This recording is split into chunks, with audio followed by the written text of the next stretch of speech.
placer, un honor tener a Cristian Opaso aquí en la conferencia anual de Cuadernos de Literatura.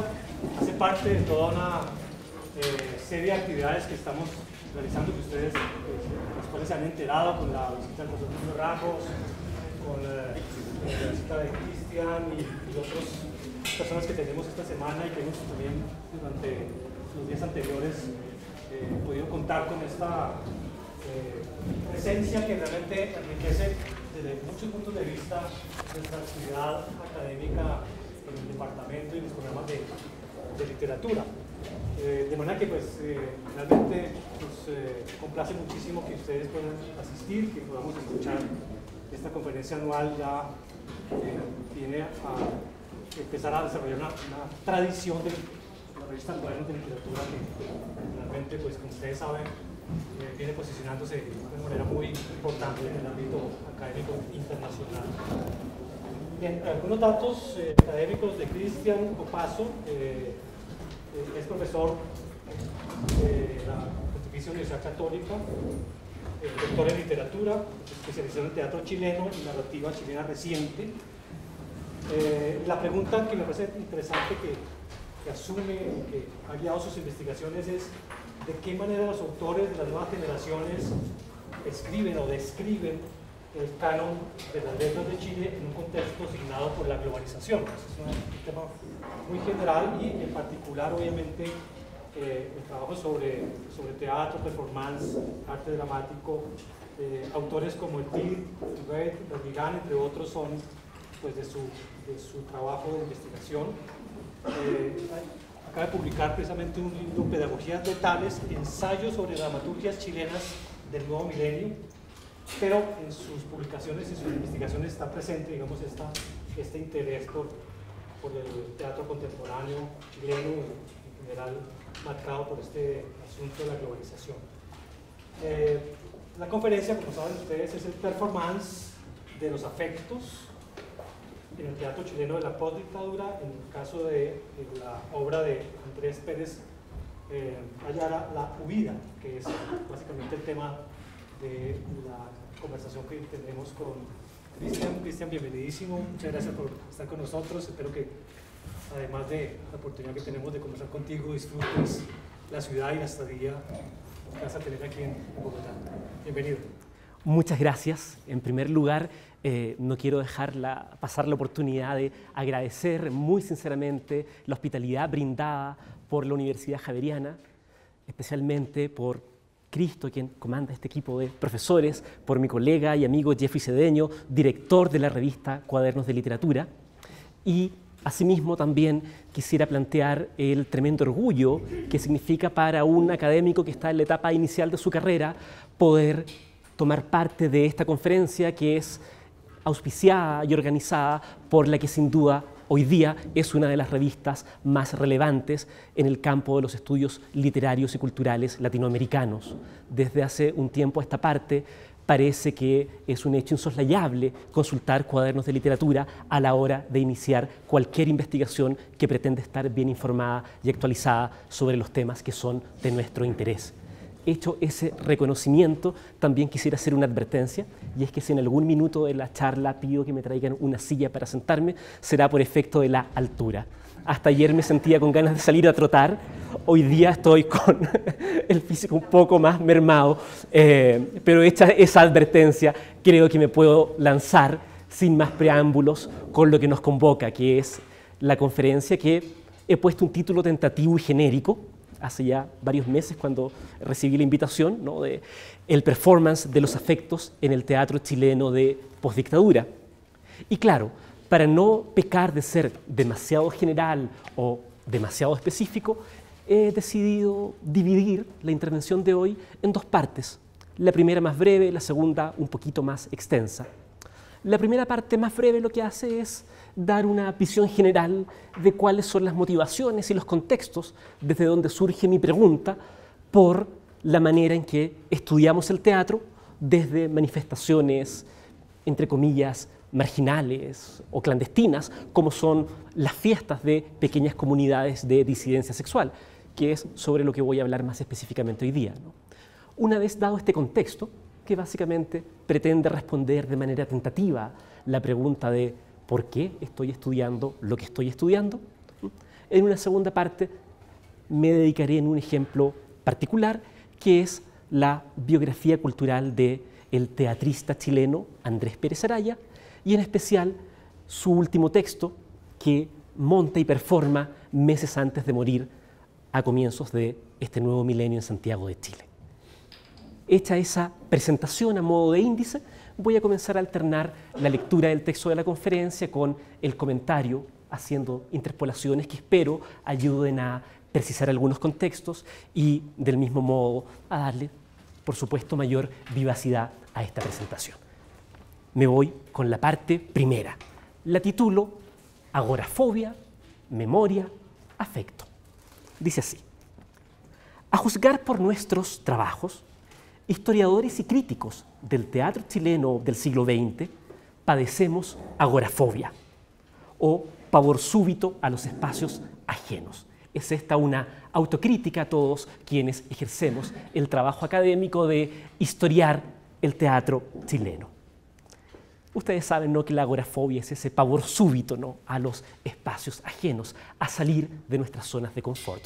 Mi apuesta es que quienes nos hemos venido dedicando a la investigación teatral, en el caso chileno, al menos desde las universidades, padecemos de esta agorafobia. Efectivamente, digo esto porque en antologías y ensayos, rara vez los profesores de teatro que habitamos en las universidades atendemos a aquellos escenarios situados en los extramuros de los campos universitarios. Desdeñamos los circos populares, aunque en las galerías del Circo Frankfurt o el Múnich, Antonio Acevedo Hernández y Carlos Cariola, dramaturgos fundadores de lo que podríamos llamar un teatro nacional chileno, es allí donde aprendieron el oficio de la escritura de divertimentos populares. Explico eso enseguida. Sistemáticamente, también hemos ignorado las giras transoceánicas, aun cuando en La Habana, en plena década del 60, o en Madrid, en la prehistoria de la movida, dramaturgos tan claves como Isidoro Aguirre o Jorge Díaz ensayan nuevas estrategias de disidencia política y sexual. En fin, los críticos teatrales hemos venido negando la relevancia de las fiestas clandestinas, pese a que en el underground del trolley o de spandex, autores como Ramón Grifero o Andrés Pérez, decisivos para el teatro latinoamericano, se fascinan con el gestus de las divas transformistas. Explico este primer párrafo. Lo que me interesa es romper una tradición que tenemos en la academia chilena y quizá más ampliamente en la academia del Cono Sur, y es la idea de que vamos a estudiar el teatro desde enclaves académicos. A mediados de la década del 40 del siglo pasado, en Chile, por ejemplo, de la mano de los gobiernos radicales o nacionalismos populistas, como los denominara Ángel Ram en el célebre capítulo 5 de La ciudad letrada, ¿no?, entienden esos gobiernos que el teatro es una vía de educación nacional y lo subvencionan. Y de ahí en más, las generaciones posteriores de críticos hemos venido, ya sea ungiendo como una suerte de Arcadia perdida, ese minuto de apoyo estatal a los teatros, o bien hemos continuado de algún modo llorando tras la crisis que enfrentan esos teatros después de la racia militarista del año 73. A mí en lo particular me interesa reconocer otras formas de teatro tan valiosas y a mi juicio relevantes como las universitarias y que se dan en otros espacios. Y al pasar nombraba un par de ejemplos que quizá no hagan mucho eco fuera de las fronteras de Chile. De hecho, uno de los vértigos a los que se somete el crítico cuando traspasa la frontera es tratar de ver cómo se desdibujan ejemplos que en su contexto parecen nítidos y claros y con la distancia se van desfigurando. Así que por eso me permito demorarme un poco en ello. Por ahí hablaba yo de Carlos Cariola y Antonio Acevedo Hernández. ¿Quiénes son ellos? Padres del teatro chileno. Y curiosamente han sido antologados, el primero Acevedo Hernández, como una suerte de autor de teatro sindical u obrero, una suerte de militante dogmático y sistemático. Por otro lado, Carlos Cariola se le tiene sencillamente como un autor de sainetes o divertimentos livianos que hacían las delicias de las élites de la pequeña burguesía criolla. Sin embargo, cuando uno mira de cerca, se da cuenta que más allá de ser un dramaturgo obrero como Acevedo o un autor de divertimentos para la burguesía en el caso de Cariola, nos damos cuenta que ellos reinventan las prácticas teatrales desde un espacio que ha sido completamente desatendido, el circo. Sabemos que a comienzos de la década de 1910, en Chile, también en Argentina, los circos no solo ofrecían los tradicionales números de variedades con acróbatas y clowns que hacen las delicias de los chicos, sino que por lo general estos circos estaban en tejidos urbanos bastante más amplios, donde se bebía y se servía mistela, donde después de los números de variedades se estrenaba lo que se llamaban segundas partes, pequeñas obrillas dramáticas de asunto cómico, donde justamente se foguean los padres del Teatro Nacional, constituyen su verdadera escuela y sin embargo no la conocemos, ¿no? Entonces es eso lo que me interesa, ir rescatando estos espacios otros. Aludía a Andrés Pérez y Ramón Grifero, de quienes hablaré más adelante en esta conferencia. Bueno, una cuestión que no solemos enfatizar con la debida fuerza es que tras el brutal golpe de Estado del año 73 y la consecuente intervención de la universidad y exoneración y desalojo de estudiantes y profesores, buena parte de los teatristas se educan de manera semiclandestina, en galpones abandonados, en casas desalojadas, donde ellos viven en calidad de ocupas. Por el día ensayan formas de subsistencia, hacen talleres semiclandestinos de nuevas artes dramáticas y por la noche organizan fiestas donde contaminan la férrea disciplina dictatorial con música traída vía cassettes pirateados, ilícitos, desde Nueva York o Londres, y al mismo tiempo aprovechen esas instancias para reunir fondos y subvencionar una práctica teatral que en ese minuto el Estado persigue. Ese es el contexto de la investigación, y cuando hablo de superar la agorafobia, hablo de la necesidad de comenzar a desplazarnos hacia esos espacios. Sin pretender demorarme demasiado en esta primera parte o contexto de investigación, voy a leer un par de párrafos más. ¿Cuál es el objetivo final de mi proyecto?, me preguntaba una colega de la Javeriana el día de mi llegada. Y creo que podría decir, al menos en esta etapa inicial, que el objetivo de una empresa como la que pretendo llevar a cabo es reconstruir los sitios de emergencia, aún escamoteados, de las dramaturgias chilenas de los últimos 100 años. Creo que bienales underground, circos populares, giras transoceánicas o fiestas clandestinas son espacios claves para la renovación de nuestro teatro.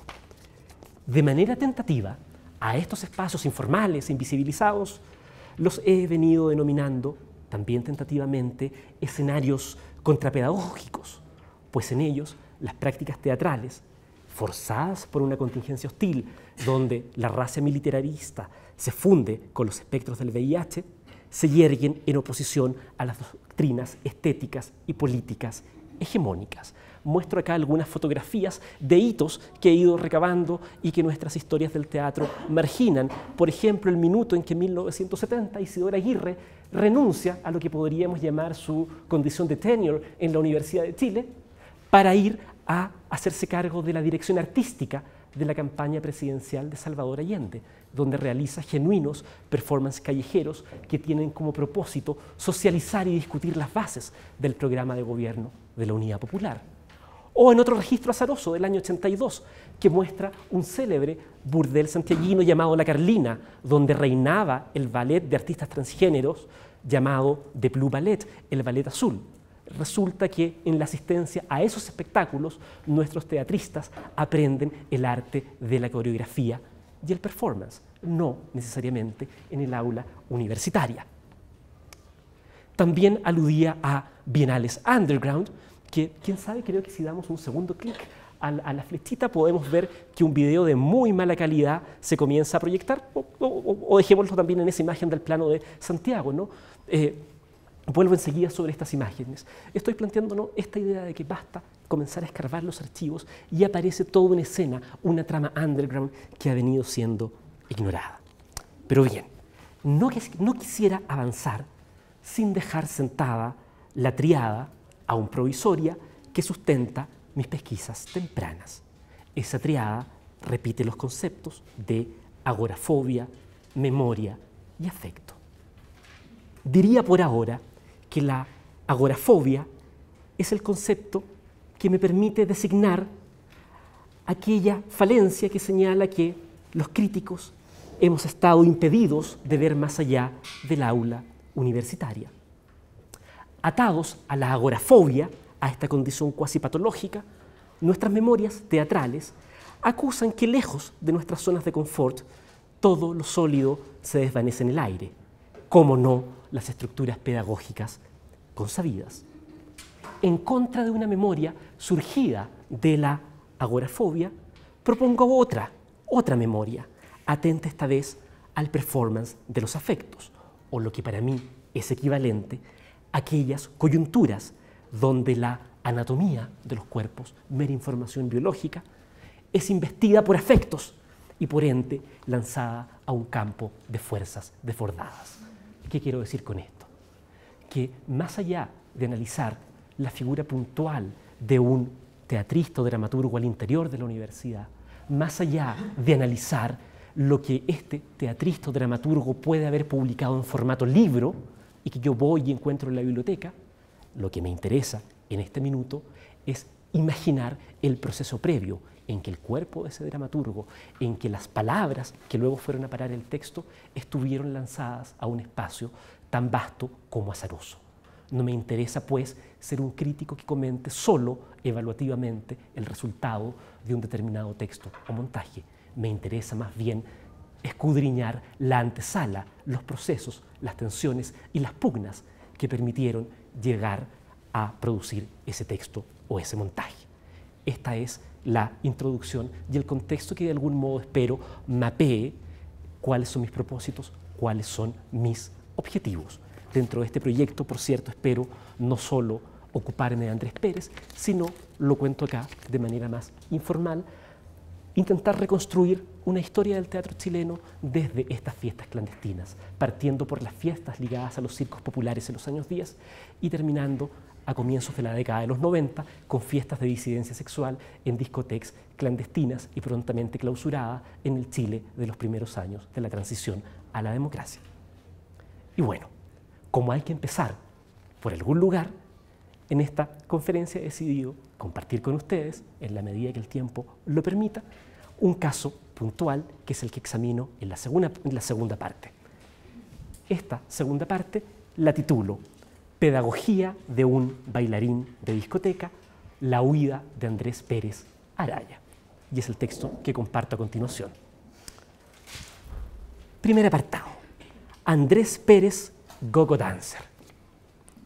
En la biografía del teatrista chileno Andrés Pérez Araya, nacido en la sureña Punta Arenas en 1951, en su biografía, las fiestas clandestinas celebradas en casas ocupadas o en galpones abandonados son siempre coyunturas críticas.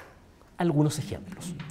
En 1982, en plena dictadura, Pérez improvisa fiestas para capear el toque de queda y en ellas proyecta lo que llamaría luego la Casa del Arte Vivo, desvencijada vivienda donde actores desempleados y profesores universitarios exonerados bailan de noche y ensayan de día.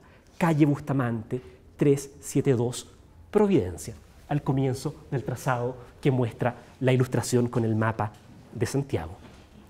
En 1991, Pérez se ve agobiado por las urgencias económicas que le imponen la restauración de un teatro semiabandonado, el Esmeralda, y el fracaso de época 70 Allende.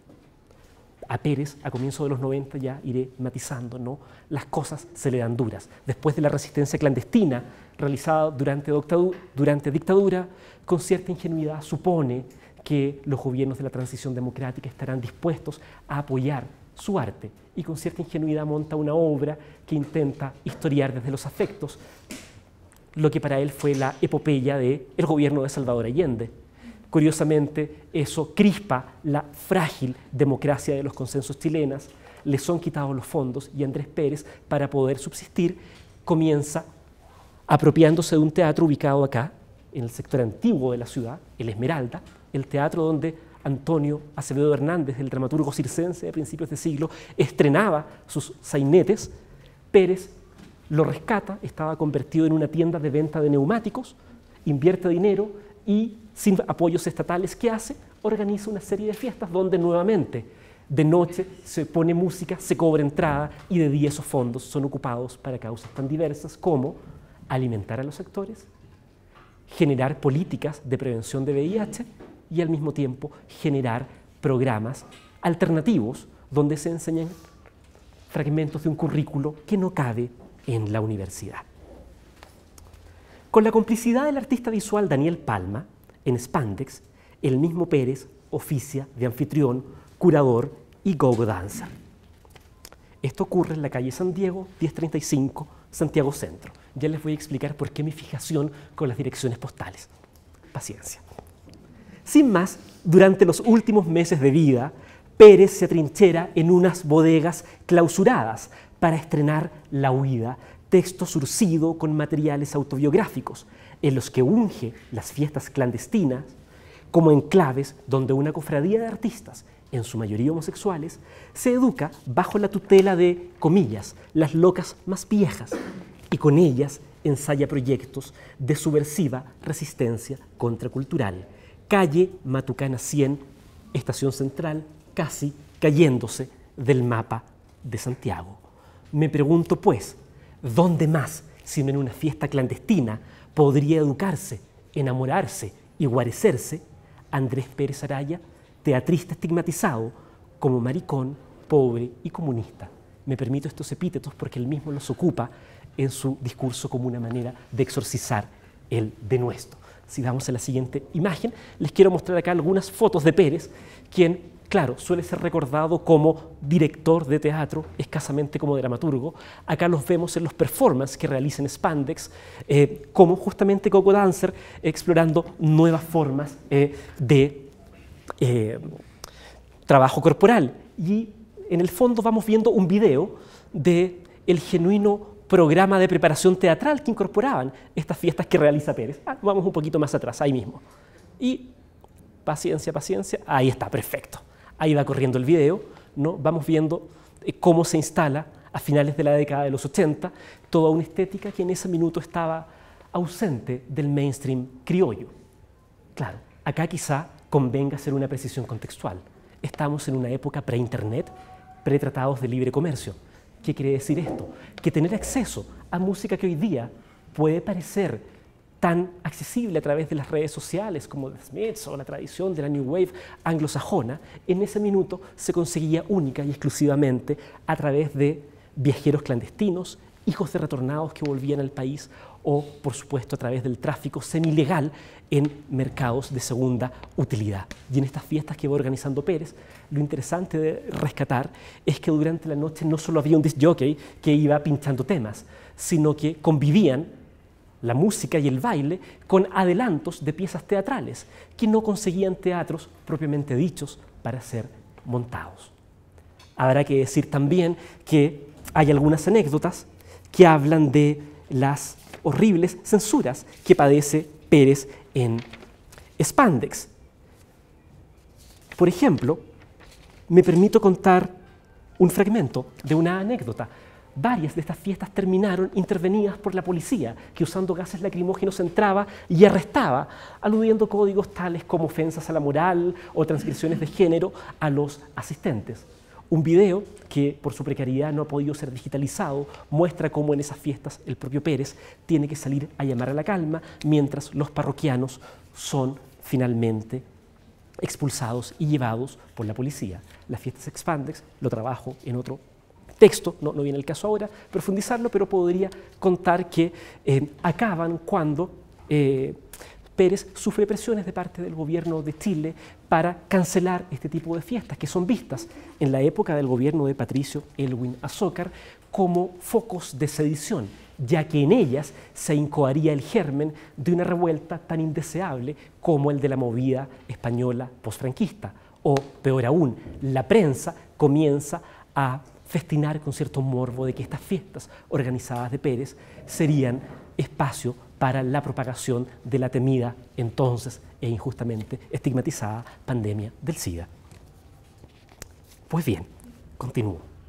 Efectivamente, y ahora podemos avanzar.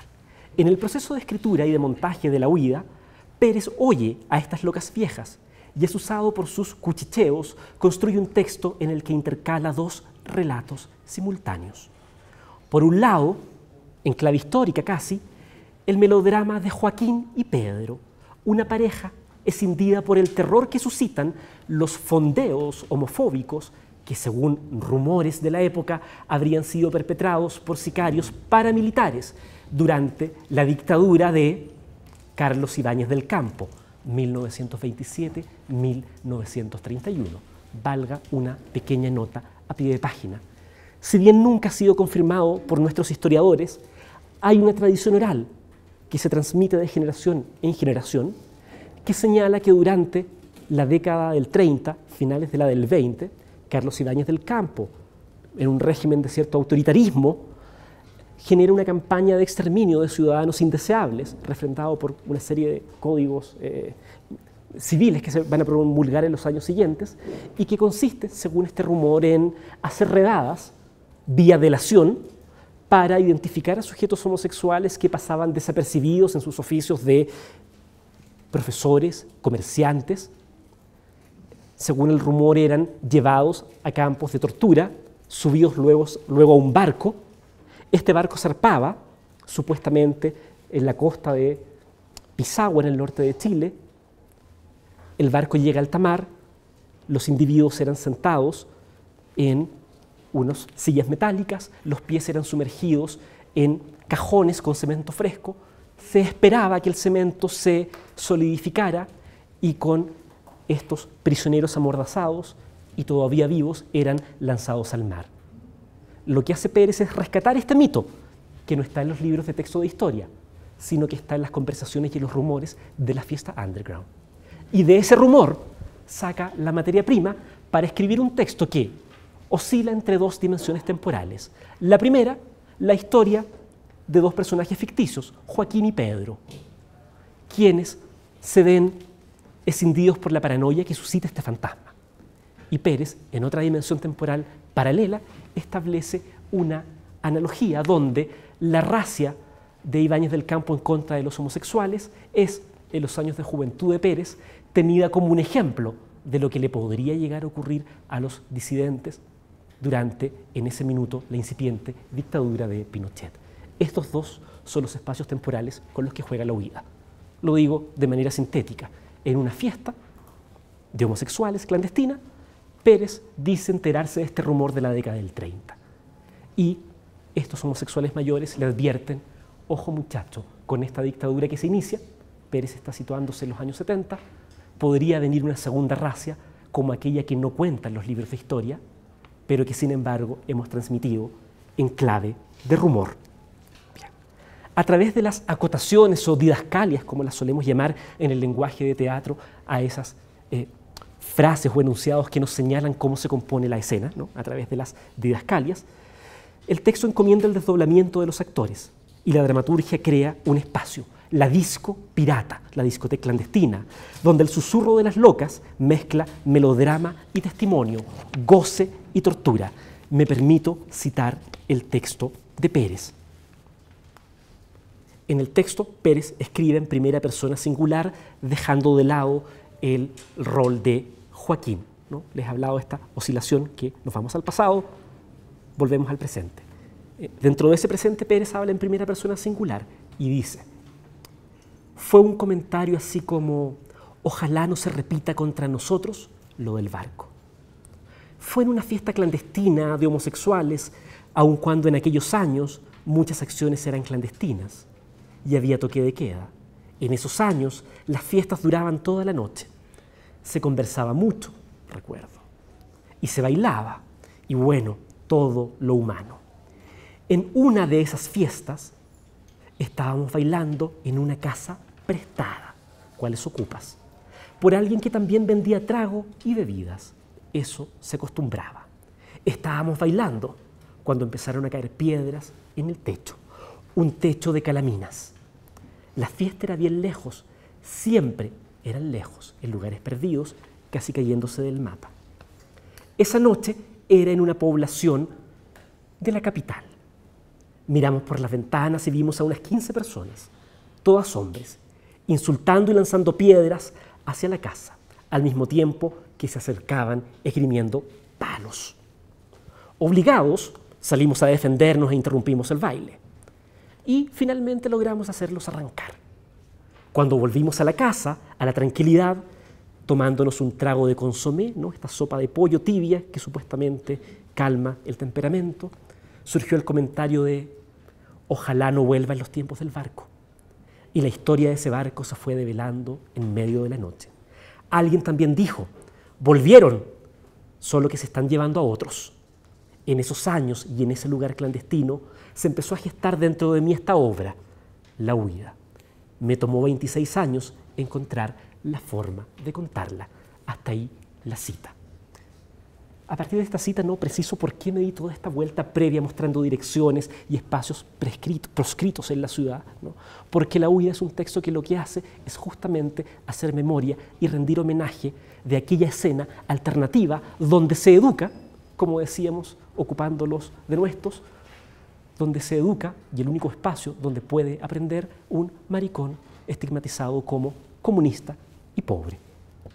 Bien, como se ve, en la fiesta las locas aprenden a administrar el sensorium o esa habilidad del cerebro para recibir e interpretar estímulos sensoriales. Por la instrucción que reciben en las fiestas, Pérez y los parroquianos cuando menos aprenden 4 lecciones. Decodificación del gestus discreto de los obreros ambidiestros.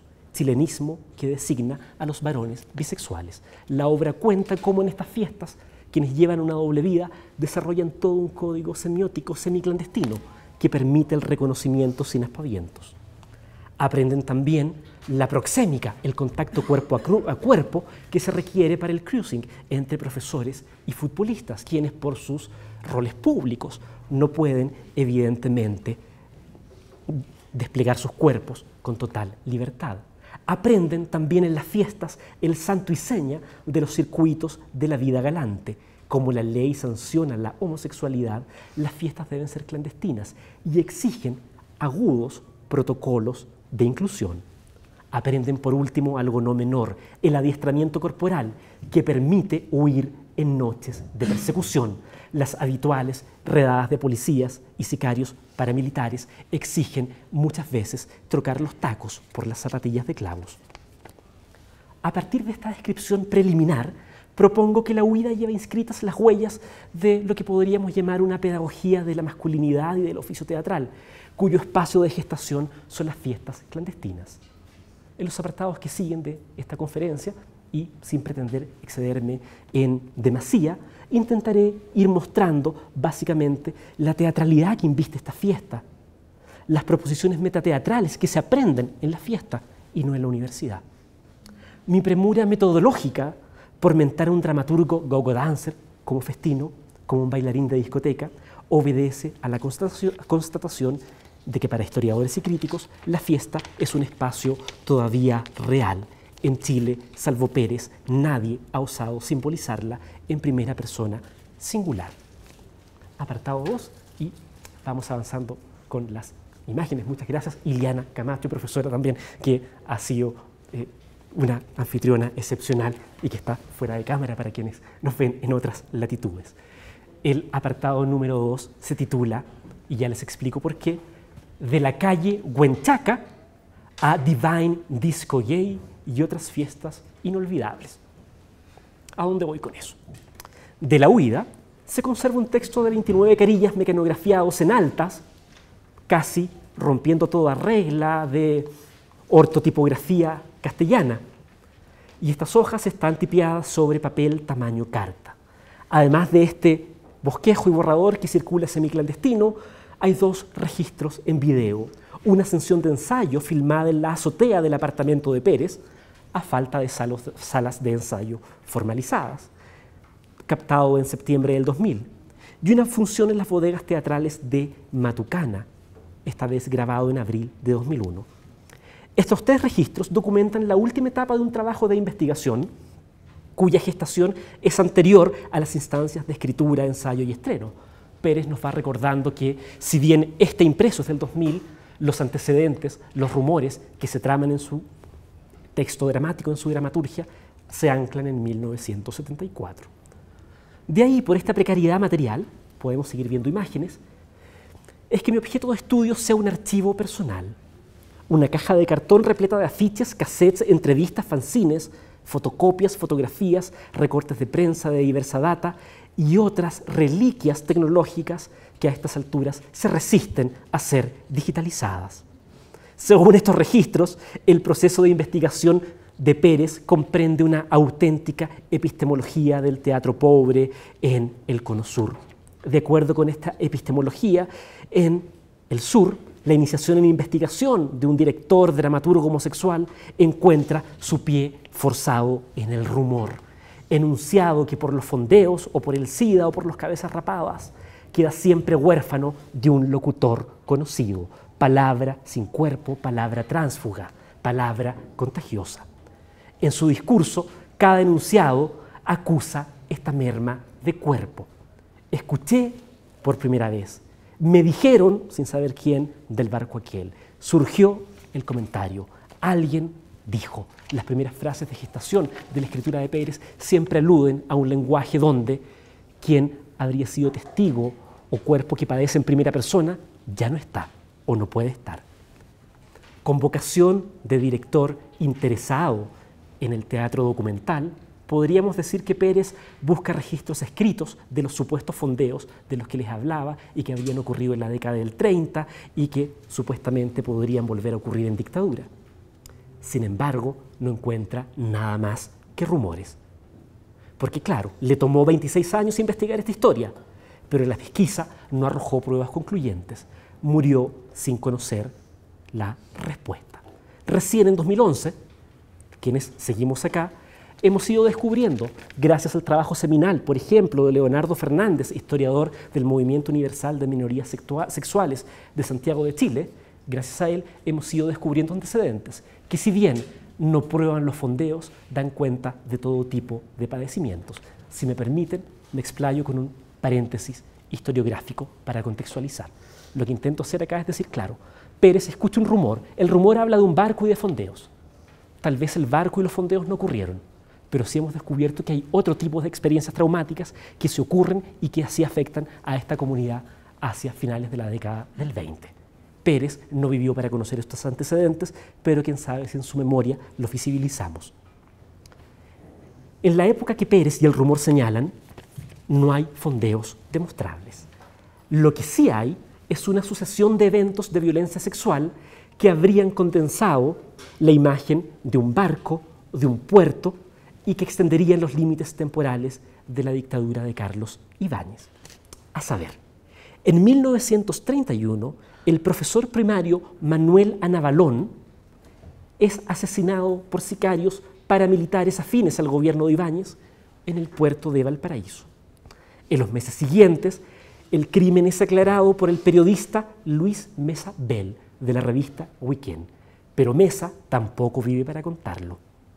Pocos días después de su hallazgo, habría sido apresado en las inmediaciones del puerto. Tras padecer torturas de diverso tipo, su cuerpo sin vida sería encontrado por transeúntes en un erial del barrio Carrascal al norte de Santiago, en el barrio Carrascal al norte de Santiago.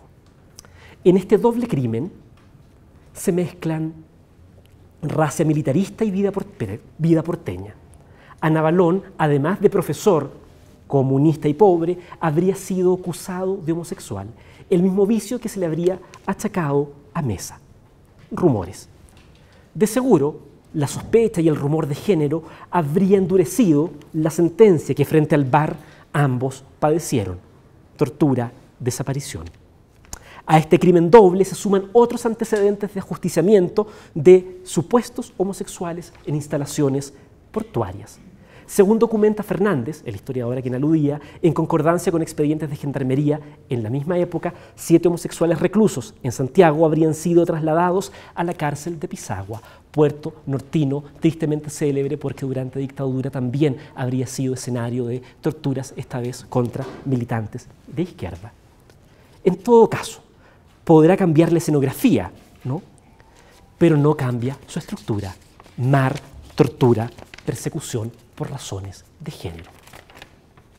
Hasta ahí el paréntesis histórico. Volvamos al texto de Pérez. La pesquisa de antecedentes históricos de Pérez. Desde este fracaso, en 2000, Pérez constata que la práctica de lo que hoy mentamos como teatro documental conlleva una pregunta por el acceso a los soportes y a las tecnologías que median la representación de la memoria. Anoche hablaba con mi admirado profesor Julio Ramos acerca de cómo hoy día se suele hablar de teatro de lo real como sinónimo de una práctica teatral que reconstruye biografías de sujetos que no son necesariamente actores a partir de soportes materiales, cintas de video, grabaciones. Acá lo que me interesa es lo siguiente. Suena casi irónico. Pérez intenta reconstruir esa biografía, pero a diferencia de un muchacho de las capas medias, no cuenta con fotografía, ni como un muchacho de las capas altas con registros en video. ¿Con qué cuenta un dramaturgo criado en provincia, en el borde costero de la ciudad de Tocopilla, portador de VIH, estigmatizado, exonerado de la universidad en su minuto? ¿Con qué puede hacer o podría hacer teatro de lo real? Con apuntes, con rumores. De ahí que me pregunte a qué registro puede echar mano un teatrista que quiere contar la historia de un grupo de locas que esquiva la violencia bajo un techo de calaminas de asbesto. Me parece que esa pregunta por el teatro documental merece ser comenzada en su respuesta por justamente la pregunta por la procedencia de los materiales. Será muy distinta la materialidad en la que yo plasme mi biografía como profesor universitario con ciertos privilegios a la manera en que plasme su biografía un agente cultural independiente. En fin, enfrentado a este interrogante, especulo que Pérez apostaría por volver a las fiestas clandestinas de homosexuales para tomar el modelo de su escritura.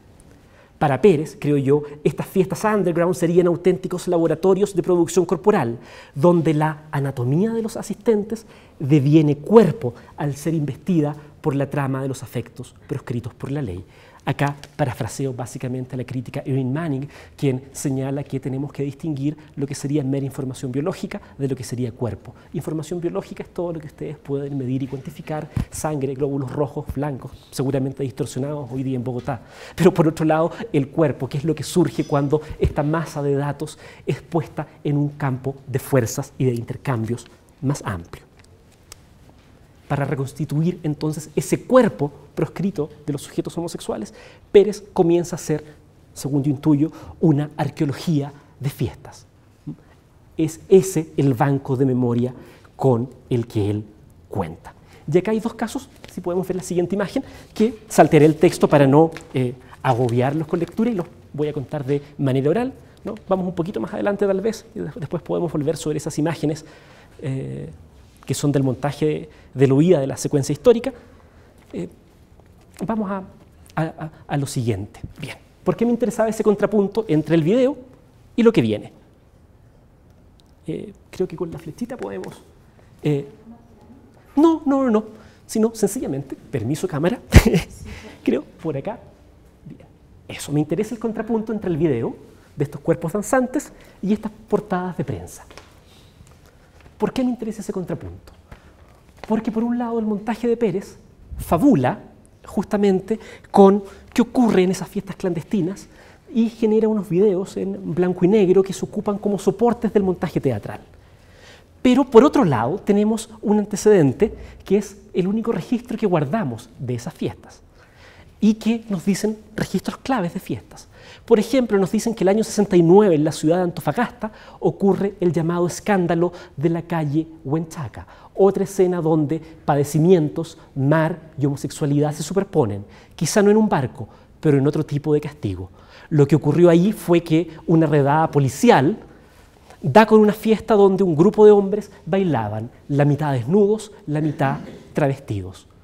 Son capturados, llevados a un calabozo y sufren padecimientos indecibles. La prensa sensacionalista titula con morbo: "Los verdes embarraron la fiesta loca, loca". Y luego una portada de un caso más reciente, ocurrido en 1993 en Valparaíso, donde otra vez, frente al mar del puerto, un grupo de homosexuales bailan en lo que el Mercurio llama en tono despectivo una boate, pero que era una discoteca. La discoteca arde en fuego, habiendo más de una decena de muertes. nunca se confirman las cifras exactas. ¿Qué es lo que ocurre? Supuestamente habría sido un cortocircuito, pero otra vez el rumor señala que habría sido una brigada de cabezas rapadas o skinheads, que frente al mar habrían aplicado otra vez disciplinamientos contra esta comunidad. En fin, a partir de estas fiestas trágicas, los parroquianos, a los que entrevista y con los que comparte Pérez, saben que las huellas del baile de homosexuales comunistas y pobres no las guardan los libros de texto, sino sus propios cuerpos. Figurados entre redadas policiales o paramilitares, estos cuerpos son el único soporte de las locas con aspiraciones teatrales. Consciente de la precariedad, Pérez se enfrenta a sus actores como un maestro que exige a sus pupilos una economía radical de recursos. Sobre las tablas, las didascalias escuetas, apuntadas en el pliego mecanografiado, se traducen en un pequeño acuario, un biombo de tela, una cama de fierro, un lavatorio de loza. Lo irreductible es el cuerpo del actor Coco Dancer, anatomía proyectada por dos vectores, una secuencia de enunciados en primera persona singular y las huellas de un cuerpo que padece la lipodistrofia inscrita en su musculatura. Sabemos que Pérez, al momento de morir, no lo dije antes, debí mencionarlo en el contexto, estrena La huida cuando está en la etapa terminal de los efectos colaterales que produce el VIH. Como artista de vocación callejera cuenta con escasa red de salud y su muerte termina estando involucrada además en un escándalo donde se descubre que los ductos de oxígeno de su cama no estaban operativos por la precariedad del recinto hospitalario.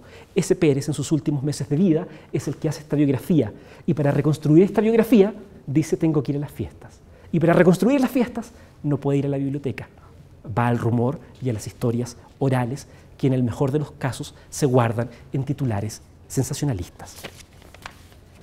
Voy a leer dos breves apartados y con eso creo que estará bien, no quisiera abrumarlos. Este penúltimo apartado se llama Make-up para una cueca no deseada. En el registro impreso de La huida, Pérez establece: en las fiestas se conversaba mucho y se bailaba.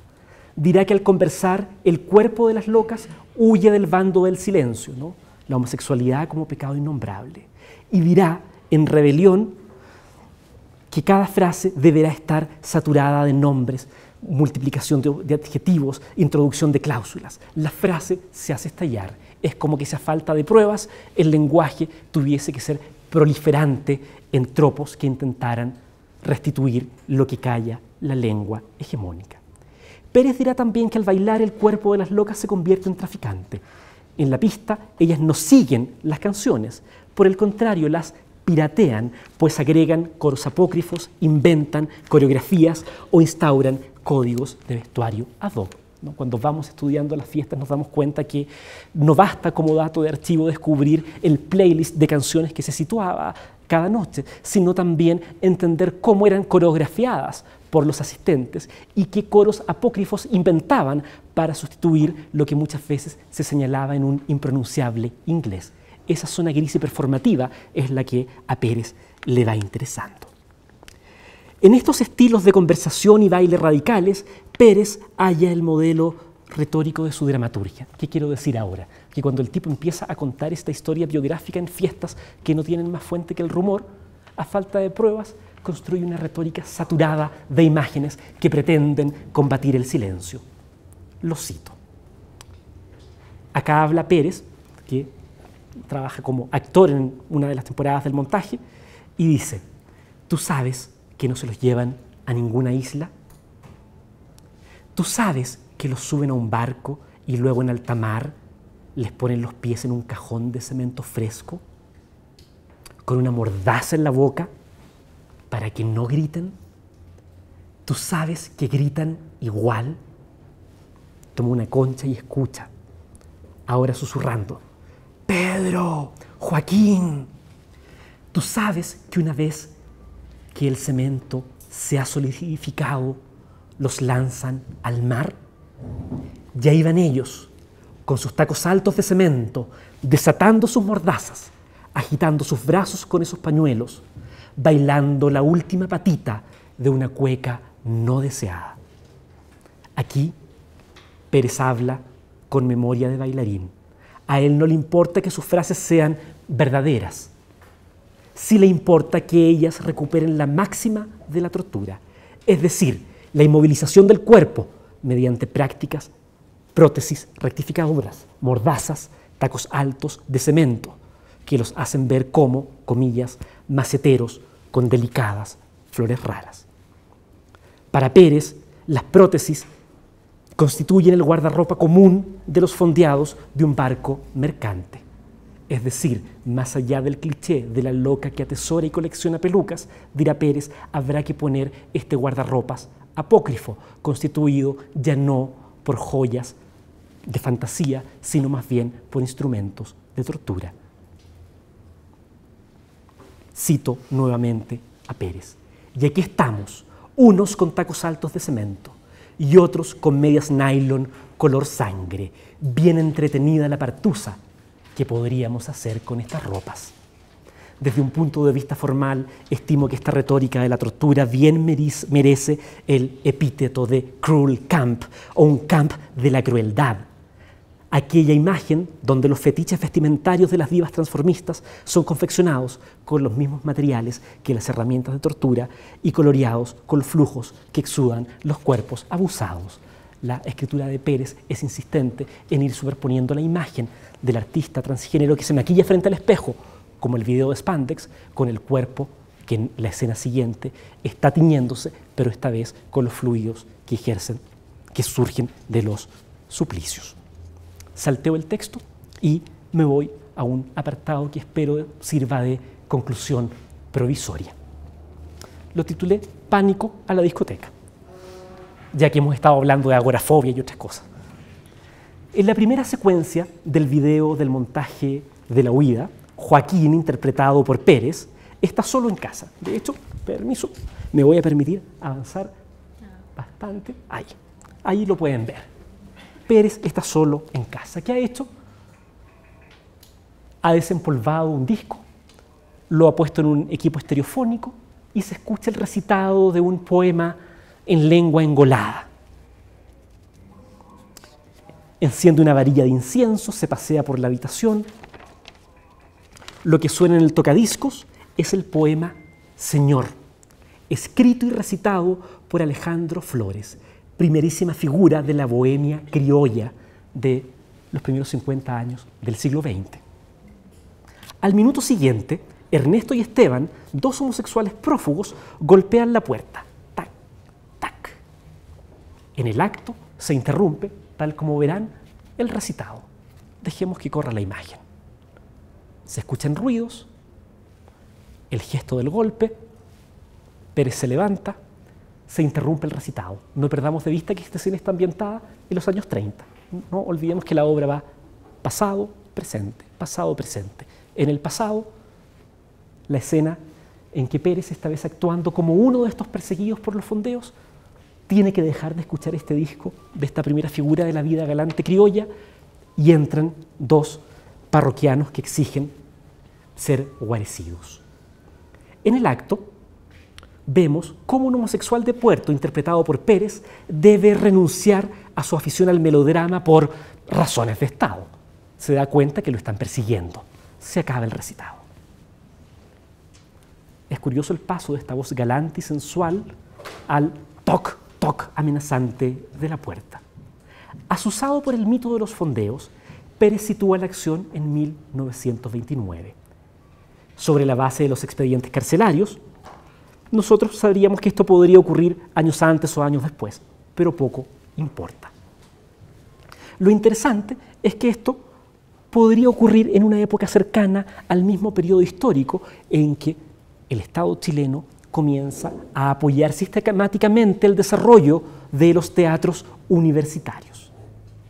También sabemos que en esa época presidentes como Pedro Aguirre Cerda crean las condiciones para que la Universidad de Chile funde su teatro experimental y para que los demás planteles de educación superior repliquen esta iniciativa.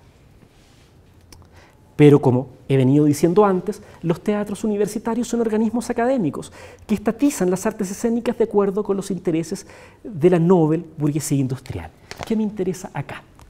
Me interesa vincular esta escena ambientada a mediados del siglo XX, donde un homosexual tiene que dejar de escuchar las grabaciones de un divo del teatro galante para hacerse cargo de una preocupación, de una amenaza que le viene del Estado, las persecuciones de homosexuales.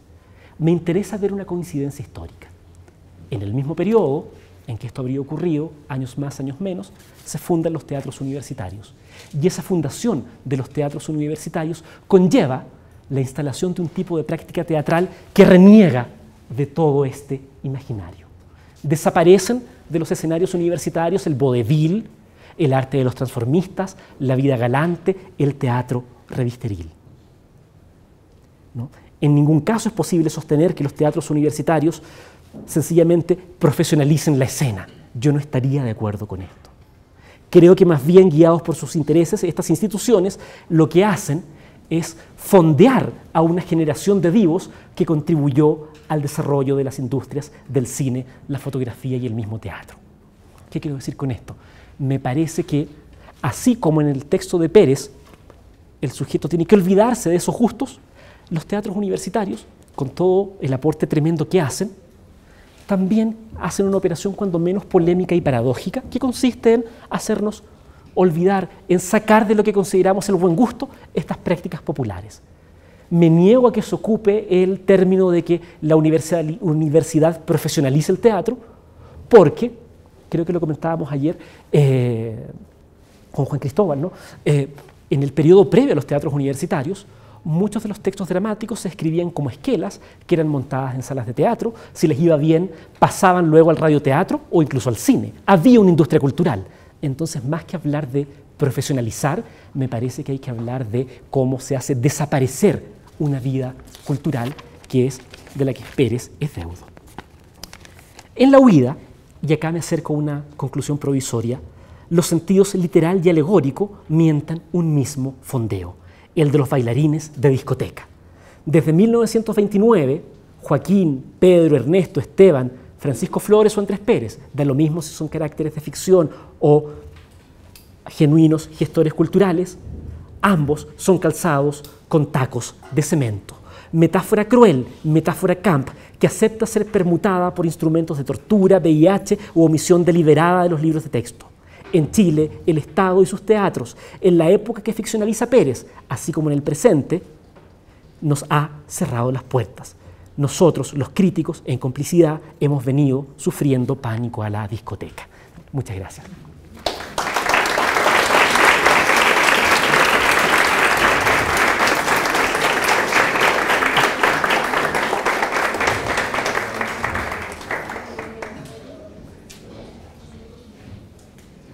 Muchas gracias. Espero no haberlos agobiado con esta información, con este recorrido por una memoria cultural medio perdida. Muchas gracias, Cristian, por la magnífica conferencia. Pues creo que una de las cosas más interesantes es que podemos interactuar con el público, ¿no? Que si hay preguntas, inquietudes, algún tipo de conversación que quieran iniciar con Cristian, pues para eso estamos todo el tiempo.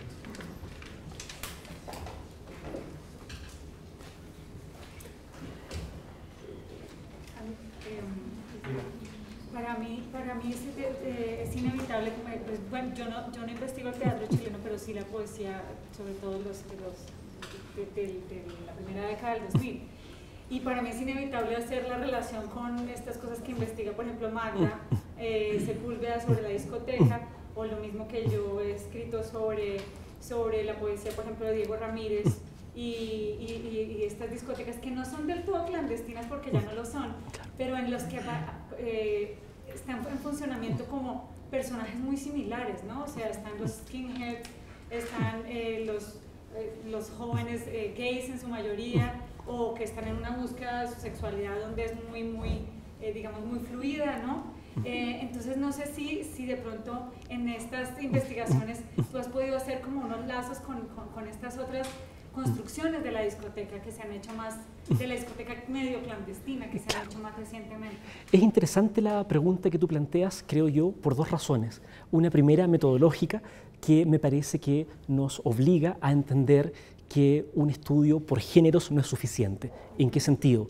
Para entender dónde va a florecer esta tradición de estas fiestas entonces clandestinas, luego semiclandestinas, no podríamos seguir recorriendo la huella del teatro, sino que necesariamente deberíamos desplazarnos a espacios como la poesía, por ejemplo, donde tú bien nombras autores como Pablo Paredes o Diego Ramírez, quienes rondan los 30 años, están escribiendo acerca de esa memoria adolescente a comienzos de los 2000. Y es sumamente interesante poder comprender cómo esas discotecas, donde cambia el régimen de clandestinidad, por supuesto, siguen siendo espacios de reunión y confinación de estas subjetividades un tanto incómodas, ¿no? Entonces, en el primer nivel metodológico, me parece que es interesante ver cómo desde tu pregunta uno puede trazar una línea que, claro, en los 2000 está en la poesía, en los 80 el teatro se va a juntar con la música popular y en los años 10 estar en el circo. No podríamos separar estas obras. En un segundo nivel, me parece que también es tremendamente interesante este diálogo y este intercambio, porque hay experiencias prácticas que me parece aterrizan esta inquietud metodológica de no separar las aguas. ¿A qué me refiero con eso? Uno de los, finalmente, autores más interesantes del último tiempo, a mi juicio, en el caso chileno, es Pablo Paredes. Y Pablo Paredes comienza en la poesía, tiene un texto maravilloso donde lo que hace es imaginar una escena de intercambio emotivo en una discoteca. Y es Pablo Paredes quien rápidamente se pasa de la poesía a las artes escénicas, al teatro y al performance.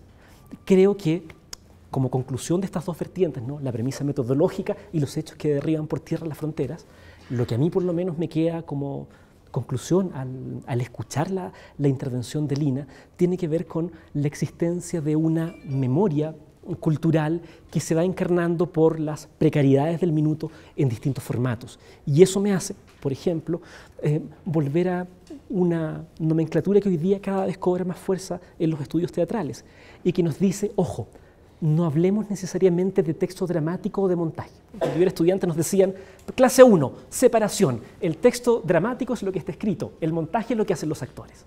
Hoy día diríamos, en lugar de hablar de esta separación radical, hablemos de dramaturgia, entendiendo como dramaturgia ese tejido semiótico que se va hilvanando y que se va posando sobre diversos soportes. Por último, claro, podría nombrar algunos trabajos que me parece que en diversos registros son claves para poder entender estas pedagogías de la discoteca, ciertos textos claves. Creo que en poesía, lectura obligada es Diego Ramírez, Pablo Paredes. En teatro habría que leer al dramaturgo Luis Barrales, quien tiene un texto maravilloso que se llama HP y donde recrea la experiencia de la marginalidad en un código sorprendente para nuestra tradicional cultura chilena. Y es el de las discotecas periféricas, donde la disidencia sexual va de la mano de ciertas relecturas del reggaetón, por ejemplo, y donde el texto está escrito sobre la base del metro que ocupa el reggaetón. Entonces, en el teatro habría que citar a Luis Barrales. Y, por supuesto, en el ámbito de los contemporáneos a Pérez, cuando les leí el fragmento de cómo él satura la frase con estas voces de la discoteca, imposible no recordar al recientemente fallecido Pedro Lemebel, ¿no?, quien de hecho dedica una crónica a una fiesta gay también trágica llamada La música y las luces nunca se apagaron y que ficcionaliza lo ocurrido en Divine en Valparaíso. Por ahí hay una pregunta. Sí. Yo quería preguntar si todo todo este espacio de las discotecas en el que se desarrolla pues la poesía y el teatro clandestino, no fue lugar también de otros tipos de artistas, o sea, allí confluyeron solamente personas del teatro, también confluyeron escultores, Exacto. artistas generales, poetas. Lo que planteas me permite... te interrumpí, creo, antes de terminar. No, perfecto. Me permite espero resumir algunos de los apartados que salté, ¿no? Y uno de ellos tiene que ver con la discoteca o la fiesta clandestina como espacio de confluencia. Primero que todo hago la precisión de siempre llamarla discoteca pirata, ocupando este tropo de lo semiclandestino, no solo porque alguien pudiera saber o no de la existencia de ese espacio. De hecho, las fiestas spandex se hacían a sabiendas y se publicitaban. Ocupo el pirata también como una manera de señalar que estas fiestas no se hacían en discotecas formales, sino que se hacían en espacios ocupados. hecha esa precisión, me concentro en lo que tú señalas. Una cuestión muy relevante en el caso de Pérez, y que creo que lo comentábamos ayer en Radio Javeriana Estéreo, tiene que ver con la manera en que la fiesta es ocupada como un espacio de intersección. ¿En qué sentido? Así como los teatristas no cuentan con espacio propio, tampoco lo cuentan los diseñadores, los músicos, los cineastas, videastas, etc. Entonces, ¿qué es lo que comienza a ocurrir? En los 80, por ejemplo, hay un espacio capital, el trolley, que se hace en el galpón semi-abandonado, semi en desusos, del grupo de un sindicato a maltraer de conductores de troleibuses. Y luego en los 90 las Spandex en el Teatro Esmeralda. ¿Y qué ocurre ahí? En estos espacios conviven las expresiones, y no solo conviven expresiones contemporáneas, sino algo que habría que estudiarlo probablemente desde el ámbito de los imaginarios sonoros, tema en el que no soy competente, pero claramente hay un espacio donde profundizar con mayor detalle. Y tiene que ver cómo esas fiestas cambian las segmentaciones que establecen las radios masivas. ¿A dónde voy con esto? Si tú sintonizabas la radio en el Chile de los 80, en los bordes, con mala señal, ibas a escuchar Radio Moscú, haciendo la resistencia más formal. Ibas a escuchar radios como Concierto con música anglosajona, ABC, Culture Club, Smiths, The Cure o lo que fuere. En las fiestas Spandex, o antes en el trolley, ¿qué es lo que ocurre? Se produce una mezcolanza donde van a citarse en la misma noche, por ejemplo, intervenciones de artistas transgéneros como Candy Dubois, que comienza a hacer música electrónica. Candy Dubois había surgido en un burdel de los 60 llamado La Carlina y luego vuelve. Van a aparecer músicos que van a rescatar la tradición del foxtrot y otros ritmos populares que de algún modo son borrados por la disciplina dictatorial que dice el baile oficial va a ser la cueca y en uno solo de sus registros, que es el baile de salón. Entonces, claro, cuando tú dices hay cruce interacción, la hay. Y no solo la hay de formato, sino que también es interesante pensar en cómo ese cruce quiebra ciertas dicotomías. En Spandex, en una misma noche, podías escuchar foxtrot devenido rock pop con canciones punk y con música electrónica. Y esa sinergia auditiva no estaba presente en la radio ni menos en los medios de comunicación. Luego concluiría para tu observación la necesidad de pensar por un lado las interacciones de formatos y soportes y por otro los efectos híbridos que generan en polémica con los medios masivos del minuto. Estamos próximos al almuerzo. ¿Puedes hablar lo del teatro universitario? Sí. ¿Cómo eso es leído hoy? Bien, gracias por la pregunta. Efectivamente, en Chile, si ponemos fechas, ¿qué es lo que ocurre? En el año 1941, en los gobiernos radicales de Pedro Aguirre Cerda y sus sucesores, ¿qué es lo que ocurre? El Estado financia los teatros y se crean teatros desde la universidad que, siguiendo la enseñanza de las misiones pedagógicas de Alejandro Casón en España, intentan hacer del teatro un vehículo pedagógico. Y eso tiene dos lecturas. Por un lado, fue seriamente monumentalizado como el minuto en que se funda la idea de un teatro nacional. Pero en las últimas décadas, o quizás soy demasiado generoso en decir las últimas décadas, de manera sistemática, algunos teatristas y críticos como Ramón Grifero va a decir a principios de los 80, ojo con eso de pensar que el teatro nacional moderniza las prácticas. Lo que hace es sustituir. ¿Cuál es el argumento de Grifero? En su minuto mirado casi como una especie de arrebato de un creador y no sopesado como un argumento histórico, a mi juicio, potente y sesudo. Lo que plantea Grifero en su manifiesto por un teatro de los nuevos tiempos es que lo que hay ahí, más que una profesionalización, es una negociación. ¿En qué sentido? Como les decía, queda fuera la tradición del vodevil y lo que ingresa es un teatro en general que todavía navega en las aguas del realismo, del existencialismo, y que de manera sistemática va dejando fuera prácticas de vanguardia y posvanguardia. Esos teatros universitarios no son particularmente entusiastas con la difusión de las ideas, por ejemplo, de Meyerhold. Tampoco, y uno podría tener la idea que los teatros universitarios de este Chile republicano se montó a Brecht a diestra y siniestra, y nos damos cuenta que recién en la UP hay una reiteración, antes uno que otro montaje. Los montajes de Brecht de los teatros universitarios se cuentan hasta antes del 70 con los dedos de las manos. Entonces, claro, hay creadores como Grifero que ponen en tela de juicio eso. Autores como Andrés Pérez, quizá no en términos de manifiesto, lo que sí hacen de manera muy incómoda es visibilizar antecedentes que rompen esas divisiones canónicas. Andrés Pérez va a rescatar la labor folclorista de Antonio Acevedo Hernández, de Roberto Parra, va a rescatar una tradición de arte no necesariamente clasificado.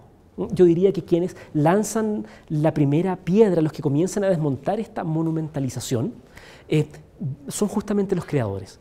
En el tiempo reciente creo que han sido capitales los trabajos de críticos y dramaturgistas como Soledad Lagos, por ejemplo, quien retoma la labor de actores olvidados, como por ejemplo Ana González, mediáticamente muy celebrada, pero ella, Soledad Lagos, nos ha mostrado con genuina claridad cómo algunos de estos actores previos a los teatros universitarios tienen siempre una relación de negociación para ingresar a ellos.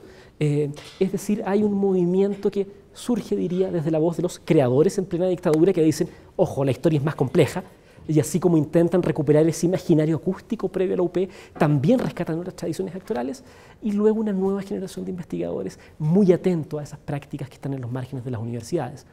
Esto no quiere decir por ningún motivo que no reconozca el tremendo aporte que han hecho, pero sí la necesidad de que exista una sana convivencia entre diversos registros históricos. Gracias a ustedes. Tengo una última preguntita. Es que me interesó muchísimo el asunto de lo contrapedagógico. Además, porque mencionaste algunas formas de pedagogía que se dan dentro de la discoteca, ¿verdad? Que, por ejemplo, en Diego Ramírez eso también aparece mucho, ¿no? Los chicos tienen que entrenarse frente al espejo de su casa para bailar la canción de Madonna como debe ser bailada y luego para poder luego exhibirse frente a los demás. Y hay todo como una reflexión sobre estas pedagogías. Entonces, me pareció súper interesante como esas dos formas de pedagogía y de pronto si pudieras profundizar un poco. Sí, quizá lo hago a partir de un ejemplo concreto. El año pasado me tocó enseñar un seminario de estudios graduados sobre textos claves para el desarrollo de la dramaturgia chilena. Y con la dramaturga investigadora Inés Stranger preparamos el programa y por supuesto no dudamos en poner La Huida o HP, el texto en metro de reggaetón del que les hablaba, pero también pusimos textos de Alfredo Castro, Historia de la Sangre, por supuesto. Y claro, todos teníamos el recuerdo, mediado por el video o por la experiencia de haber visto el espectáculo, que era un texto concebido en una estética deliberadamente New Wave, el diseño de vestuario, el gestus, cómo en escena se reproducían ciertas coreografías que no obedecían a plantas de movimiento concebidas en el teatro, sino que tenían que ver justamente con estas prácticas más laterales, como tú ocupas esa bella imagen de Diego Ramírez, del sujeto que en la semiclandestinidad tiene que ensayar el repertorio frente al espejo. ¿Cuál fue nuestra sorpresa? Al tomar el texto impreso de registro, creo que ambos nos desilusionamos porque al minuto de archivar ese texto, todos esos datos estéticos fueron borrados, suprimidos y lo que tenemos es una esquela que no le hace justicia al tremendo trabajo escénico. Me cuelgo de ese ejemplo para marcar el porqué o el terreno donde me interesa pensar esas pedagogías teatrales. Creo que en una suerte de esquema uno podría ir viendo ciertas tensiones. Primero, la oposición de lo que enseña la universidad y cómo construye su currículo marginalizando otras tradiciones igualmente académicas, pero que no tienen cabida, ¿no? Cuando Grifero dice, Stanislavski parece que sí, pero Meyerhold no. ¿Por qué pasa eso? ¿Por qué no Meyerhold? ¿Por qué el grotesco menos? ¿No? Esa discusión que está en el ámbito más propiamente académico, donde hay una agenda deliberada que decide qué se tome y qué no para los teatros. Y luego, en un nivel microscópico, me parece que es capital comenzar a trabajar lo que podríamos pensar una pedagogía de los repertorios, de todo eso que no es archivable y que, claro, en términos de texto, yo acá hablaba con más detalle de cómo funciona el término del rumor, pero también hay un trabajo que resta por hacer en ámbitos de la gestualidad, por ejemplo, y cómo reconocemos en estos montajes o en los poemas que citan estas plantas de movimiento la procedencia de esas coreografías corporales. De dónde vienen, porque no son necesariamente la coreografía corporal que vamos a ver si encendemos MTV y vemos el videoclip de turno. Hay una modulación y una apropiación. Luego, en términos de coreografías y de movimientos, hay un segundo eje, ¿no? El primero es el del rumor del que ya hablé, el segundo lo dejo enunciado, corporalidades y cómo se ensayan y dónde se ensayan las corporalidades. Y por supuesto, un tercer ámbito que me parece muy seductor y apasionante, que tiene que ver con cierta oralidad. ¿En qué sentido? Lo dije por ahí al pasar, como muchas de estas canciones son trocadas en sus estribillos por frases locales.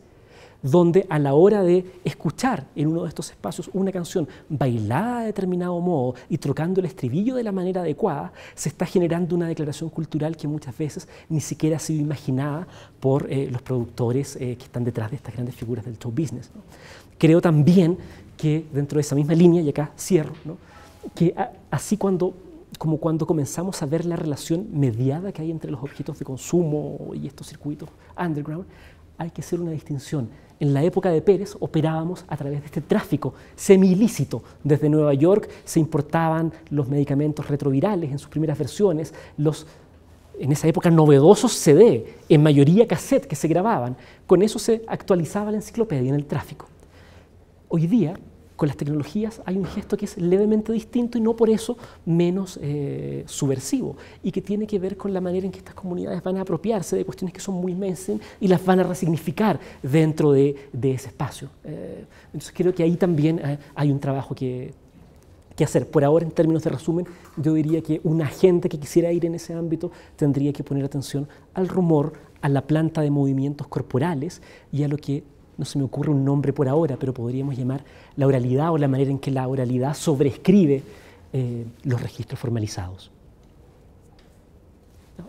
Cuando hablaba de las figuras estas que, como los profesores o los futbolistas que encontraban en este espacio la forma de contactarse, ¿en algún momento hubo la presencia de alguna figura política o algo a nivel gubernamental que estuviera dentro de estas fiestas? Bien, ahí tocas un tema que me parece relevante porque, claro, nos muestra lo peligroso y seductor que tiene el rumor, ¿no? Que por un lado nos enfrenta a una suerte de puente que amenaza con abrir una válvula que va a vincular ficción con realidad.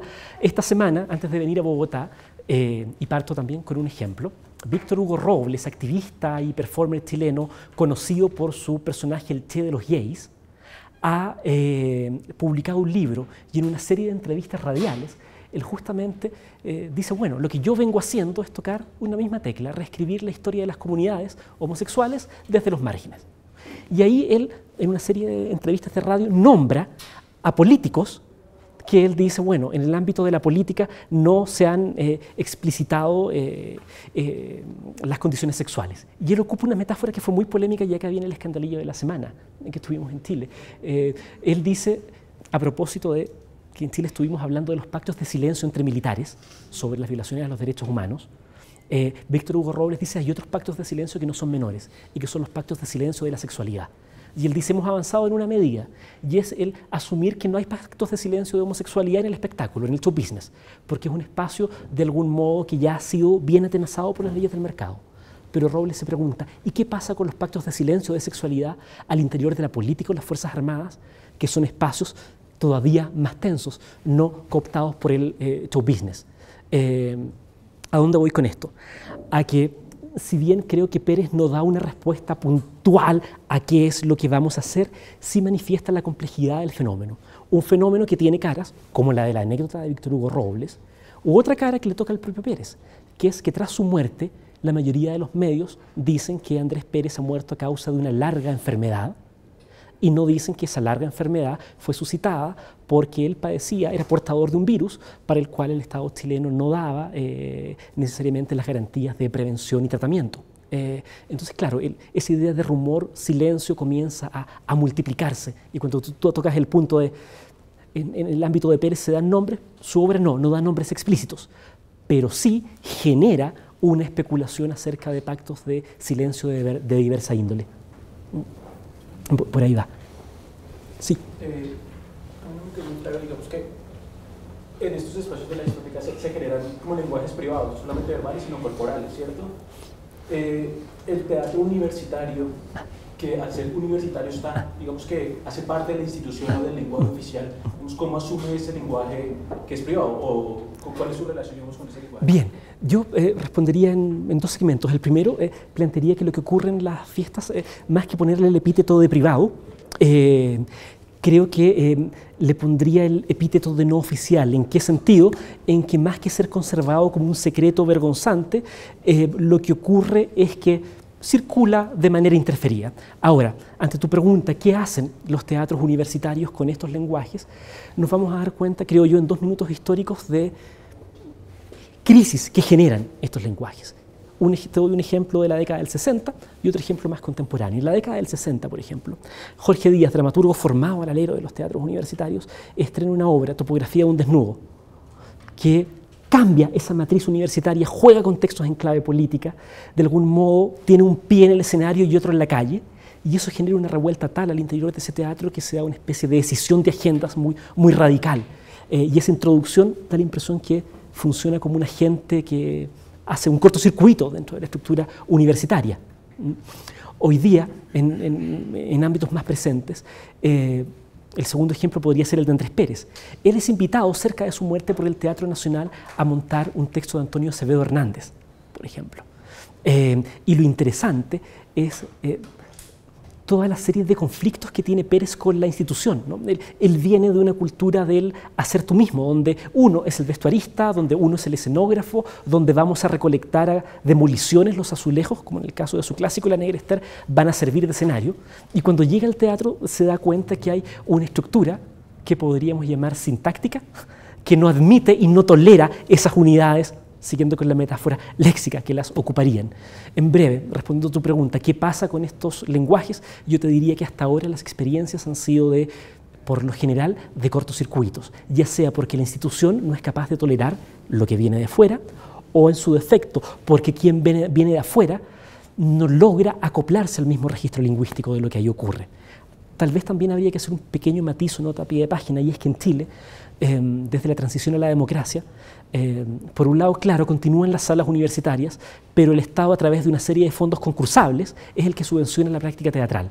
Y ahí hay una serie de casos donde producciones que amenazan con ser críticas de ese establishment han terminado con la destitución de los responsables de esos concursos. En el libro Pedagogías Letales, que citábamos al comienzo, por ejemplo, me ocupo de Manuel Infante, una joven dramaturga, teatrista, performer, llamémosla como queramos, chilena, que hace un texto llamado Prat, que la gracia de ese texto es que recupera la biografía del héroe patrio, pero con el juego de no intentar contarla tal como fue, sino de especular de qué pasaría si nosotros enfatizamos el que los héroes militares del periodo eran todos púberes, tenían 14, 15, 16 años. Y ella especula cómo lo habría vivido un adolescente ese conflicto bélico. ¿Qué ocurre? El texto se filtra por internet y el día del estreno hay una serie de brigadas paramilitares en la puerta del teatro amenazando con bombas. Y en el Senado de la República, senadores muy conservadores piden a gritos la destitución de los responsables culturales. Es decir, la relación no es fácil y está llena de cortocircuitos. Y ahí hay una cuestión en la que no hemos avanzado necesariamente en este siglo de teatro.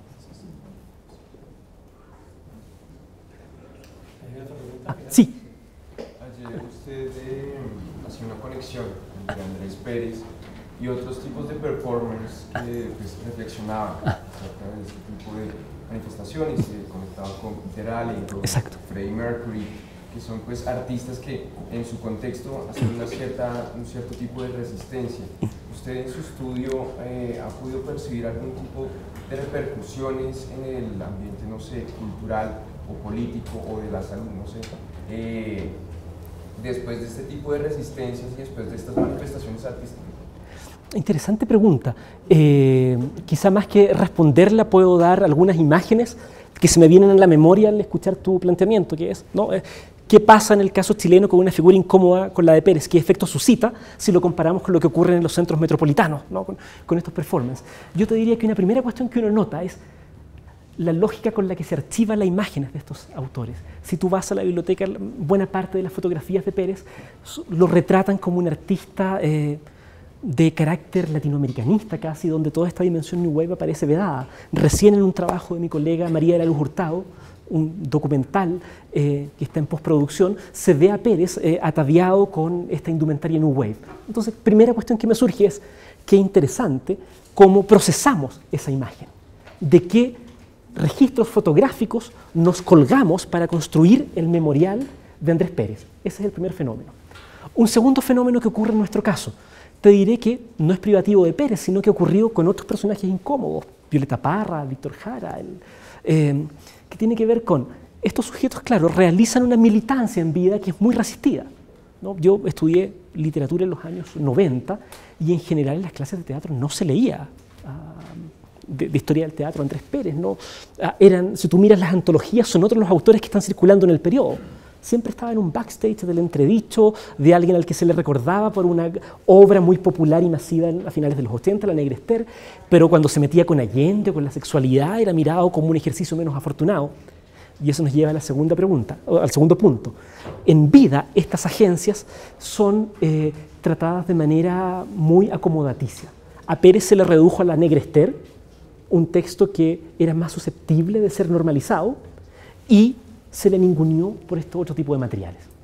Y hay un tercer minuto que, claro, sobreviene después de las muertes y donde está la querella de por cómo recordamos. Y ahí vamos a tener una oficialidad que intentará mantener esta animita erguida sobre la base de determinados registros fotográficos y un movimiento más subterráneo de agentes culturales que compartieron y que tienen una imagen alternativa distinta, pero que no necesariamente entra en esos circuitos de producción. En breve, ¿se parece o no? ¿Qué similitudes hay con lo que ocurre con estas figuras en el contexto metropolitano? Te diría que en el caso periférico chileno hay tres reacciones típicas. La primera, en vida, recortar todo lo que es incómodo, después de muerto, seleccionar con criterio cuasi eugenésico qué imágenes conforman el memorial. Y tercero, esta especie de murmullo subterráneo de agentes que cuentan y rumorean otra versión de la biografía de estos autores, pero que no necesariamente se plasman. Y ahí otra vez vuelve el rumor. Uno podría decir que, claro, así como Pérez aprende de los fondeos a través del rumor, buena parte de los jóvenes investigadores aprenden de la complejidad de Pérez a través de archivos muy laterales que cuando no son rumor tienen que ver con soportes más febles y efímeros. Por eso ponía esa imagen de ¿y cuál es mi corpus? Una caja llena de materiales que no necesariamente se pueden digitalizar.